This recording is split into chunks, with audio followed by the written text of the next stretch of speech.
Welcome to Dare a New Belief, a place to discover what is possible for your life after the loss of a loved one, and where you will find inspiration, insight, support, and love, and hopefully a bit of laughter to help you through your day. Now, here's your host, Nada Hogan. Welcome to Dare a New Belief, where you will find light and life, love and joy, healing, faith, and hope. A place where you get to believe in what is possible for your life. Today, I have the great honor to welcome back my dear friend, the specialist in expectation therapy, Art Costello. And if you did not have an opportunity to hear our first discussion that took place last week, please go back and listen to that. So this will make a little bit more sense to you this time around. So hello, Art, welcome, and thank you so much for being here with me again. Yes, Nada, thank you for having me again. I appreciate it. It gives me more opportunity to expound what expectation therapy can do.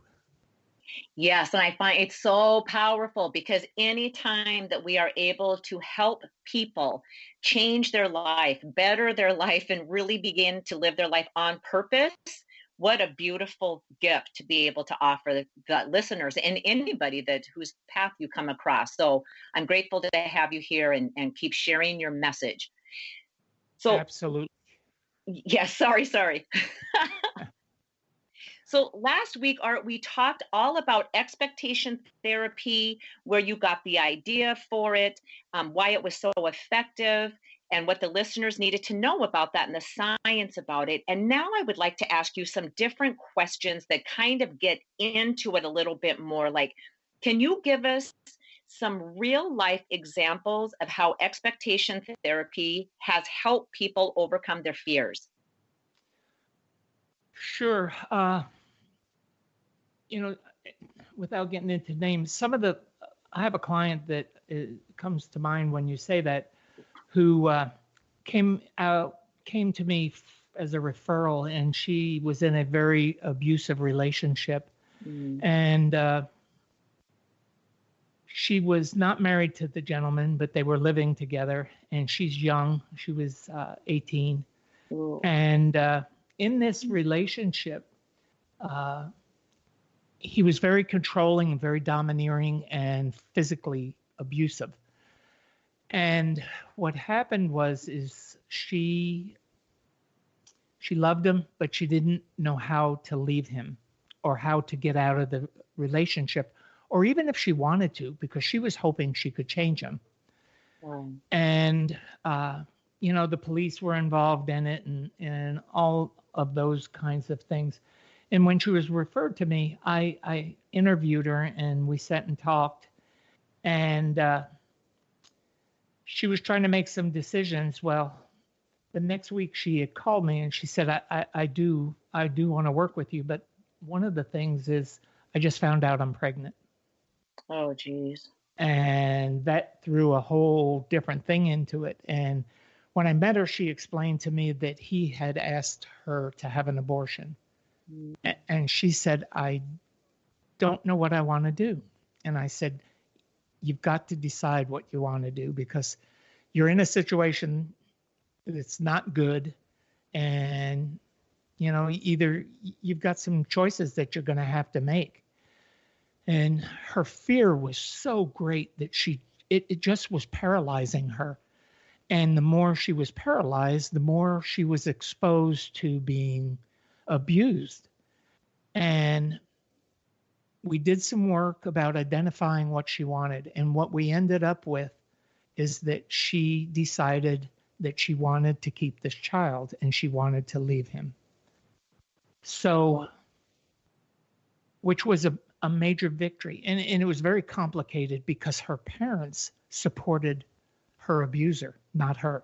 Oh, wow. No kidding. It was very, very complex and how this was all working. So anyway, what I helped her do is once we had identified what she wanted, then we started working on the second phase of expectation therapy, which is, making sure, being very deliberate in that's what you want. And then we worked on the third phase, which is solidification, which it comes from working out a written plan to execute so she can follow the plan. And what we came up with was that we helped her. I literally helped her through the local police department in the area where she lived, get her away from the situation. They had been called out many times and knew of the situation. And I got with a detective that actually was willing to take the risk of helping her get to a shelter and get her in place. Once we got her in shelter and safe, then I got her away from the abuse and all that. We could start working on instituting the plan. And what we came up with is we had to move her all the way out of her environment. In other words, we had to move her to another city. Wow. So I started helping her develop what she wanted to do, identifying actually what would make her the happiest. And she came up with a plan. We came up with a plan. She's the one who actually came up with it. And we came up with a plan, figuring out what she wanted to do. Then I helped her learn how to go to this brand new city, find an apartment complex, find all of the things that she needed to take care of herself and the baby, find the help she needed, people that would support her. I helped her find people that would absolutely support her. And what happened in the end is she moved to a new city, got a brand new job, actually had her baby months later, and is now living a productive, beautiful, loving life with her new baby and her new friends and everything. And she severed. Imagine trying to sever from your family. Right. How painful and scary, right? Because that's the root of us. Our family is the root of us. Yep. Right. So how terrifying. For her, once she got through and got the confidence, built the confidence in her that she could do this and that she could be successful, she's just flourished. I mean, I just love what she's done with her life. And it's a great testimony with what we do, Yeah. And that's a rather radical case of it. But expectation therapy helps people through any transition that they're trying to get through. Right. Wow. That is powerful. That is totally powerful. Can I ask you how long ago that was? 3 years ago. Okay. Wow. Probably going on 4 years now. Yeah.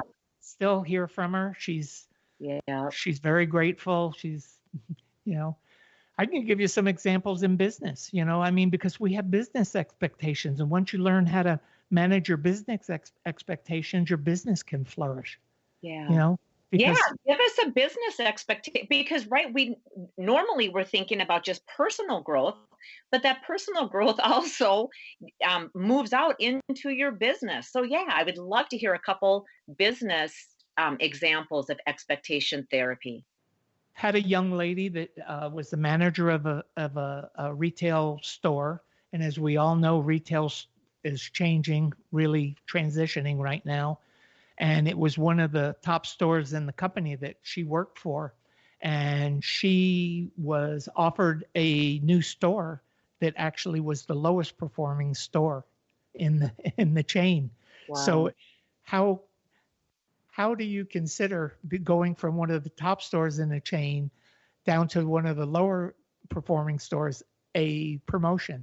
And I had to work with her to explain to her that the reason the company was doing that is they wanted to see if she could perform at that level and bring that store up. And once we shifted her mindset that it was that the company was really preparing her for bigger and better things,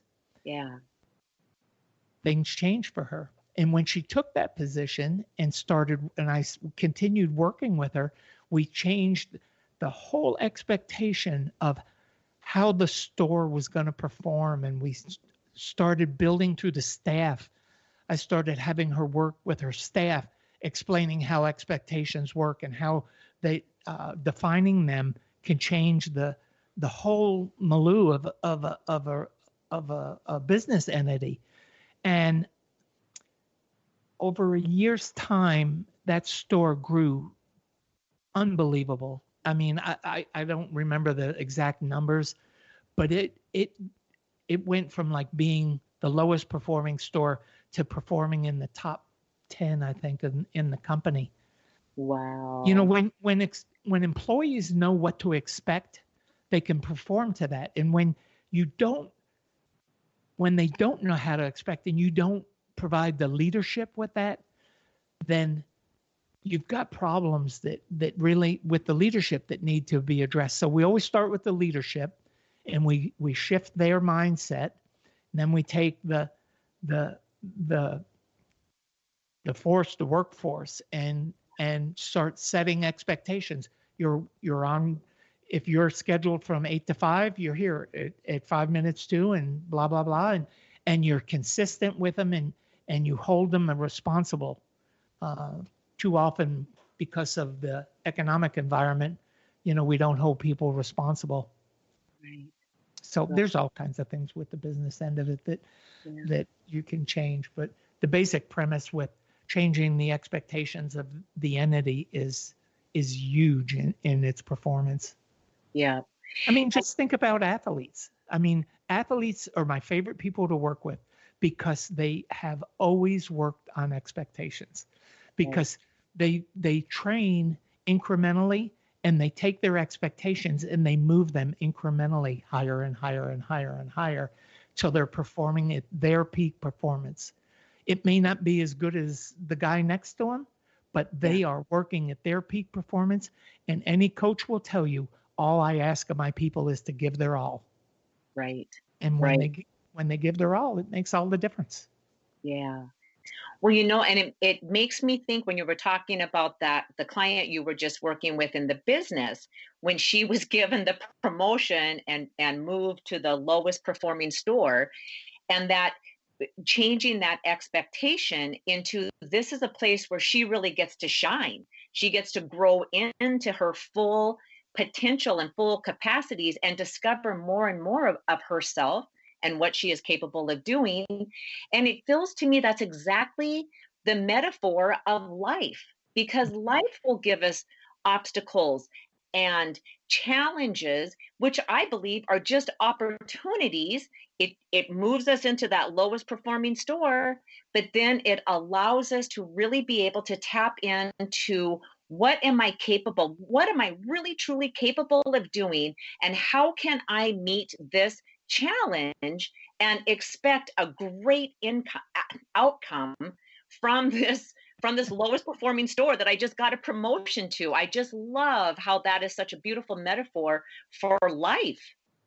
It is a metaphor for life, because, you know, when you think about what we're challenged with every single day, you know, I mean, challenges don't necessarily have to be these big events in our lives. Challenges come every single day to every single one of us. Yeah. And it's how we perform through those challenges and how we look at them that make our day.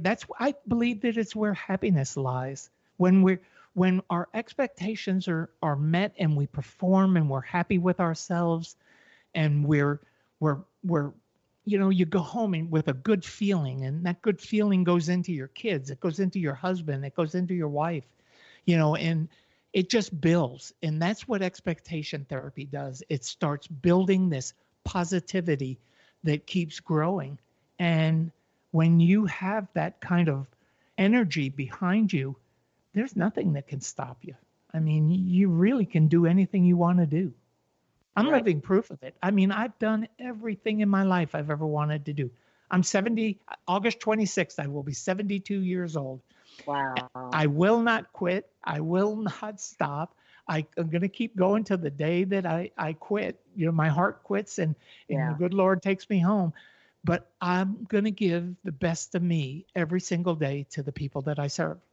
Yeah, absolutely. And it feels to me like